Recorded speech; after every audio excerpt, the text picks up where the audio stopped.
மகாபாரதம் அப்படிங்கிற ஒரு மிகப்பெரிய இதிகாசத்தை எடுத்துக்கிட்டோம் அப்படின்னா அதில் நிறைய கதாபாத்திரங்கள் இருக்கு. ஒவ்வொரு கதாபாத்திரமும் ஒவ்வொரு சிறப்பம்சம் கொண்டிருந்துச்சு. ஆனால் எல்லாருமே பொதுப்படையாக பார்த்து வியந்த ஒரு கதாபாத்திரம் கர்ணன் அப்படின்னு சொல்லலாம். பொதுவாக கர்ணன் எல்லாருமே ஹீரோ அப்படின்னு தான் சொல்றாங்க. ஏன்? கர்ணன் சூரிய புத்திரனாலயா, இல்லை குந்தியின் மைந்தனாலயா, இல்லை அவர்கிட்ட இருந்த கவச குண்டலங்கள்னாலயா? கிடையாது. நிறைய பேர் சொல்ற ஒரே விஷயம் என்ன அப்படின்னா, கர்ணனை போல யாருனாலையும் தர்மங்கள் செய்யவே முடியாது. தர்மத்துக்கு சிறந்தவன் கர்ணன் தான். கர்ணன் தான் தர்மத்தாயோட ஒரே மகன். கர்ணன் கிட்ட யார் என்ன ஒரு உதவின்னு கேட்டாலும் கர்ணன் உடனே செஞ்சிருவாரு.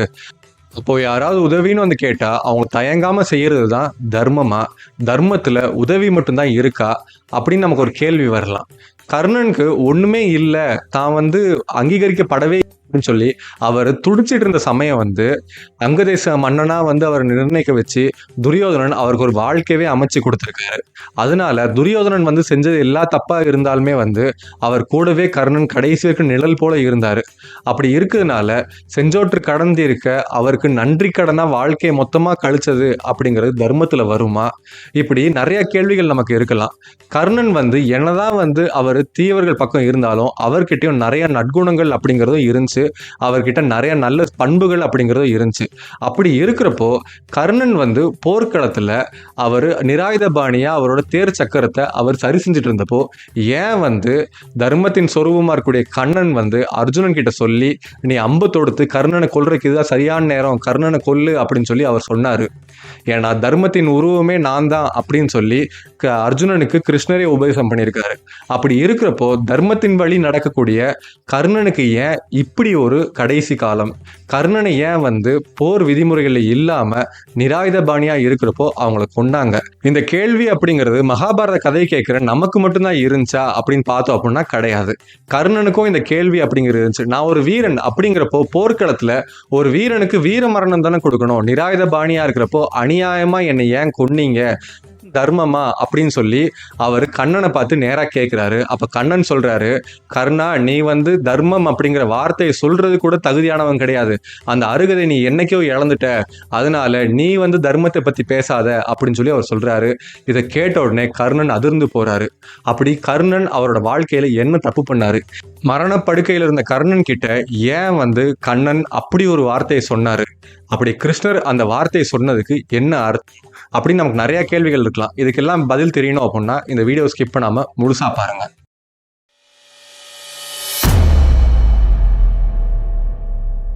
மகாபாரத போரோட 17வது நாள் அர்ஜுனனும் கர்ணனும் கொடூரமா போர் பண்ணிட்டு இருந்தாங்க. அந்த சமயத்துல கர்ணனோட தேர் சக்கரம் அப்படிங்கிறது பூமியில பதிஞ்சிருச்சு. அதை சரி செய்ய சொல்லி கர்ணன் அவரோட தேரோட்டியான சல்லியன் கிட்ட சொல்றாரு. சல்லியன் தேரோட்டுறது மட்டும்தான் என்னோட வேலை, சக்கரத்தை பூமியில இருந்து சரி செய்யறதுதான் என்னோட வேலை கிடையாது அப்படின்னு சொல்லி அவர் போர்க்களத்துல இருந்து பாதிலேயே வெளியே போயிடுறாரு. அப்ப இந்த சமயத்துல கர்ணன் என்ன பண்றாருன்னா, அவர் கையில இருந்த ஆயுதத்தை தேர்ல வச்சுட்டு அவர் கீழே இறங்கி அவரோட தேர் சக்கரத்தை சரி பண்ணிட்டு இருக்காரு. அந்த சமயத்துல அர்ஜுனன் கிட்ட கர்ணன் சொல்றாங்க, அர்ஜுனா, நீ கொஞ்சம் பொறுமையாயிரு, நான் இப்ப நிராயுதபாணியா இருக்கேன், நான் என்னோட தேர் சக்கரத்தை சரி பண்ணிட்டு உன் கூட போர் பண்றேன் அப்படின்னு சொல்றாங்க.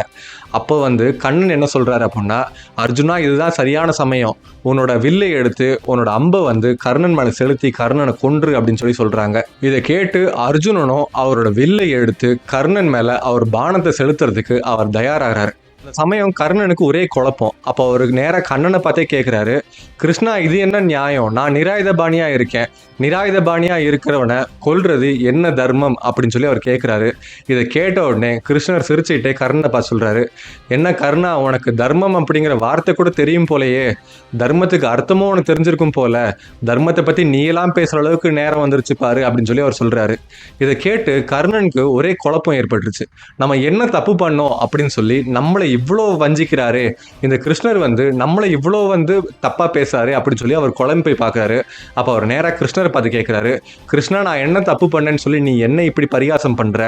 நான் தர்மத்தின் படி தான் என் வாழ்க்கை பூரா நடந்திருக்கேன், நான் எந்த இடத்துல நான் தர்மத்தின் படி நடக்கலை அப்படிங்கிற எனக்கு சுட்டி காட்டு, நான் ஒத்துக்கிறேன் அப்படின்னு சொல்லி அவர் கேட்கிறாரு. அந்த சமயத்துல கிருஷ்ணரும் சொல்றாரு, சின்ன வயசுல துரியோதனனும் அவன் தம்பிமார்கள் எல்லாருமே சேர்ந்து, உன் நண்பர்கள் தானே, அவங்க எல்லாருமே பீமனுக்கு விஷம் வச்சு கொல்லணும்னு சொல்லி அவங்க முயற்சி பண்ணாங்களே, அந்த சமயத்துல நீ சொன்ன தர்மம் எங்க போச்சுக்காருன்னா, அரக்கு மாளிகையில் பாண்டவர்களை மொத்தமாக நெருப்பு வச்சு கூண்டோடு அழிச்சிடணும்னு சொல்லி திட்டம் போட்டாங்களே, அப்போ நீ சொன்ன தர்மம் அப்படிங்கிறது எங்கே போச்சு?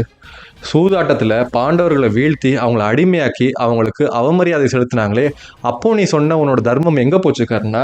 அது மட்டுமா, திரௌபதியை வந்து அந்த சபையில் எல்லாரும் முன்னாடியும் அசிங்கப்படுத்தினாங்களே, அந்த சமயத்தில் திரௌபதி யாராவது எனக்கு உதவி பண்ண மாட்டீங்களா, இங்கே இருக்கிற ஒரு ஆண்கள் கூட கண்ணு இல்லையா, என்னை யாராவது வந்து காப்பாற்ற மாட்டீங்களா அப்படின்னு சொல்லி கெஞ்சி கதறினாங்களே, அப்போ நீ சொன்ன தர்மம் அப்படிங்கிறது எங்கே போச்சு?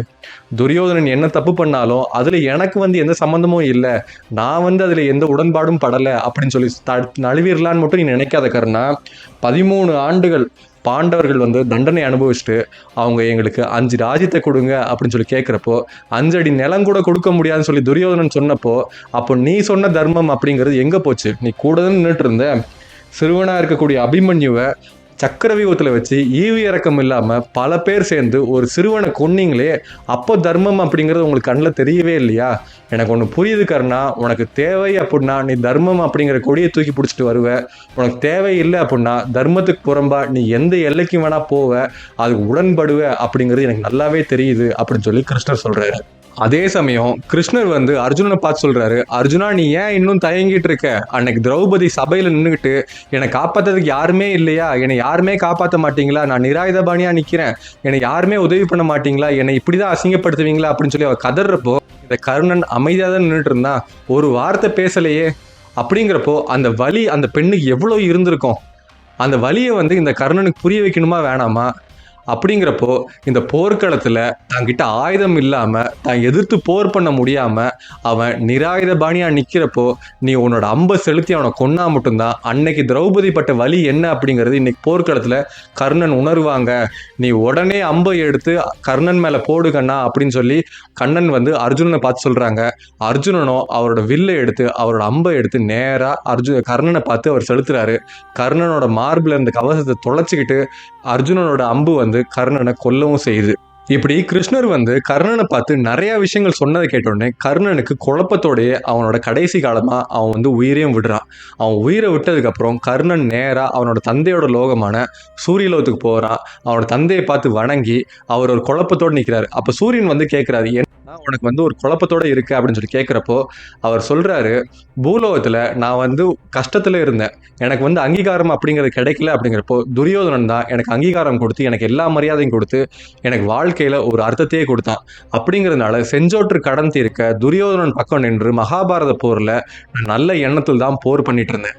அப்படி இருக்கிறப்போ இந்த மகாபாரத போரில் இந்த வஞ்சகன் கண்ணன் வந்து என்னென்னமோ பேசி நான் தர்மத்தின் படியே நிற்கலை அப்படின்னு சொல்லி எனக்கு கடைசியில் இகழ்ந்து அவன் வந்து எனக்கு கொல்லவும் செஞ்சுட்டான். இது என்னால் மனசுல ஏத்துக்கவே முடியல, நான் ரொம்ப கவலையோட இருக்கேன் அப்படின்னு சொல்லி அவர் சொல்றாரு. அந்த சமயத்துல சூரிய பகவான் சொல்றாரு, கர்ணா நீ வந்து கண்ணனை பற்றி தப்பாலாம் பேசாத, அவர் என்னைக்கும் தப்பான விஷயத்த செய்யவே மாட்டார். நீ சொன்ன மாதிரி செஞ்சோற்று கடன் தீர்க்கிறதுக்காக நீ துரியோதனன் பக்கம் நின்ன, அந்த செஞ்சோற்று கடன் தீர்க்கிறது அப்படிங்கிறது சிறந்த தர்மம் தான், அது யாராலையும் மறுக்கவே முடியாது. ஆனால் கண்ணனோ சாமானிய தர்மத்தை விட விசேஷமான தர்மத்தை பின்பற்றி அந்த தர்மத்தின் சொரூபமாகவே இருக்காரு அப்படின்னு சொல்லி சொல்கிறாங்க. இதை கேட்ட உடனே கர்ணனுக்கு ஒரு குழப்பம் ஏற்படுது. அது என்ன சாமானிய தர்மம், அது என்ன விசேஷ தர்மம், எனக்கு புரியுற மாதிரி சொல்லுங்க அப்படின்னு சொல்லி சூரிய பகவானை பார்த்து கர்ணன் கேட்குறாரு. சூரிய பகவான் கர்ணனை பார்த்து சொல்கிறாரு, கண்ணன் அப்படிங்கிறவர் விசேஷ தர்மத்தை பின்பற்றக்கூடியவர், அதுதான் வந்து சிறந்த தர்மம்னு சொல்கிறாங்க. ஆனால் நீ வந்து செஞ்சோற்று கடன் தீர்க்கிறதுக்காக துரியோதனனுக்கு கடைசி வரைக்கும் கூட இருந்து நீ போர் பண்ண, அது வந்து சாமானியன் வந்து செய்யக்கூடிய ஒரு தர்மம். அதாவது எனக்கு ஒருத்தவங்க உதவி பண்ணுறாங்க அப்படின்னா அவங்கள நன்றி கடனோட கடைசி வரைக்கும் இருப்பேன் அப்படிங்கிறது சாமானிய தர்மம்னு சொல்லுவாங்க. இப்போ இந்த விசேஷ தர்மத்துக்கும் சாமானிய தர்மத்துக்கும் எப்பயாவது முரண்பாடு ஏற்பட்டுச்சு அப்படின்னா அந்த சமயத்தில் நம்ம சாமானிய தர்மத்தை கைவிட்டு விசேஷ தர்மத்தின் பின்னாடி தான் போகணும், அதுதான் சிறந்தது. அதை நீ பண்ணலை அப்படிங்கிறதுனால தான் போர்க்களத்தில் நீ வந்து கொல்லப்பட்டிருக்க, உனக்கும் அழிவு அப்படிங்கிறது ஒன்று இருந்திருக்கு அப்படின்னு சொல்லி சூரிய பகவான் சொல்கிறாரு. இப்போது கர்ணன் வந்து இன்னும் குழப்பத்தோட தான் இருந்தான், அவனுக்கு இன்னும் விளங்கலை. அந்த சமயத்தில் சூரிய பகவான் சொல்றாரு, தந்தை சொல் மிக்க மந்திரம் இல்லை அப்படிங்கிறது தர்மம் தான், அதனால தந்தை சொல்றது எல்லாமே நம்ம பின்பற்றிடணும் அப்படின்றது கிடையாது. ஒரு சமயம் இரண்யாட்சன் வந்து எப்பவுமே வந்து விஷ்ணுவை கும்பிடக்கூடாது, அது வந்து நல்லது கிடையாது, மக்களை கொடுமை பண்ணியும் விஷ்ணு கும்பிட்றவங்களை அழிக்கிறதும் தான் தர்மம் அப்படின்னு சொல்லிட்டு இருந்தாங்க. இப்போ தந்தை சொல்ல வந்து பின்பற்றணும் அப்படின்னு சொல்லி பிரகலாதன் பின்பற்றியிருந்தாங்க அப்படின்னா அது சாமானிய தர்மம்னு சொல்லலாம். ஆனால் நீங்கள் பண்ணுறது தப்பு, நான் வந்து உங்களை பின்பற்ற மாட்டேன், உங்கள் தப்பை சுட்டி காட்டி உங்களை நான் வந்து நல்வழியில் கொண்டு வருவேன்னு சொல்லி பிரகலாதன் வந்து இரண்யனோட தப்பை ஒன்றொன்னா சுட்டி காட்டிட்டு இருந்தார். அவரோட முரண்பட்டு நின்றுட்டு இருந்தார். அந்த சமயத்தில் விஷ்ணு வந்து நரசிம்ம அவதாரம் எடுத்து பிரகலாதனுக்கு உதவி பண்ணாங்க. ஏன் அப்படின்னா இரண்யாட்சன் சொல்கிறத கேட்டிருந்தாங்க அப்படின்னா அது சாமானிய தர்மமாக இருக்கும். எப்போ சாமானிய தர்மத்துக்கும் விசேஷ தர்மத்துக்கும் ஒரு முரண்பாடு ஏற்படுறப்போ பிரகலாதன் வந்து விசேஷ தர்மத்தின் படி நின்னதுனால மகாவிஷ்ணுவே வந்து நரசிம்ம அவதாரம் எடுத்து வந்து பிரகலாதன் பக்கம் நின்னார். அதுதான் விசேஷ தர்மத்தோட சிறப்புன்னு சொல்லலாம். இது மட்டும்தானா அப்படின்னு பார்த்தோம் அப்படின்னா ராமாயண காலகட்டத்தில் விபீஷ்ணன் வந்து ராவணனோட தம்பியாக இருந்தாங்க. ராவணன் வந்து ஒரு தீயவனாக இருந்தான். அதாவது அவர் வந்து சீதையை வந்து கைப்பற்றி அவர் வந்து சீதைக்காக ஒரு போர் பண்ணிட்டு இருந்தாங்க. இது வந்து மாற்றான் மனைவிக்காக ஒரு போர் பண்ணது தப்பு தான். ஆனால் சாமானிய தர்மத்தின் படி பார்த்தோம் அப்படின்னா விபீஷ்ணன் வந்து ராவணனுக்கு தான் சப்போர்ட் பண்ணியிருந்திருக்கணும். ஏன்னா அண்ணன் எந்த பக்கம் போகிறாங்களோ தம்பியும் அதை பின்தொடர்ந்து தான் போகணும் அப்படிங்கிறது சாமானிய தர்மம். இந்த இடத்துல சாமானிய தர்மத்துக்கு விசேஷ தர்மம் முரண்பட்டு வருது.